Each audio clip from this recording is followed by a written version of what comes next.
tad tas ir vienkārši smieklīgi.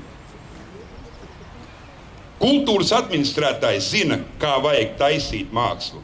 Pat nekautrējas jaukties radošos procesos. Tādā nozīmē esam vājprātīgā bedrē šodien. Tieši cilvēcības trūkuma dēļ. Un pēdējais, kas ir man vismaz ļoti svarīgs, par ko vismazāk domā cilvēki, kas taisa reformas, viņi eksperimentē bez tā, ka viņi nevar zinātniski pamatot, kāpēc viņi to dara. Tā ir tā saftīgā interese, alkatība, kas ir novedusi mūsu valsti, diemžēl, nabaga situācijā.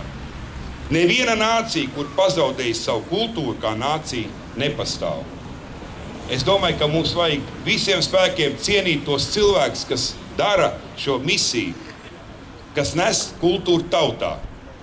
Atbalstīsim viņus no visas sirds. Paldies par uzmanību.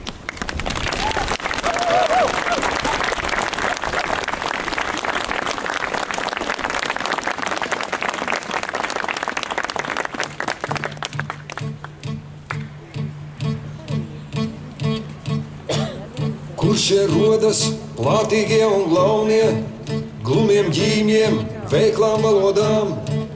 Mēs jau tāpēc nekļūsim par rauniem, bet par astoņkājiem drīzāk gan. Astoņkājis, tas ir jūras ķēniņš, bet vienreiz viņš jūras malā nāks. Tad visdrošākais no jums būs bērniņš, tad būs visai glumo bandai vāks.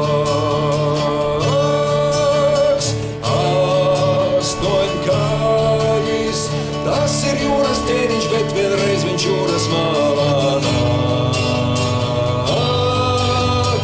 Tad visdrošākais no jums būs bērniņš, tad būs visai glumo bandai vāks.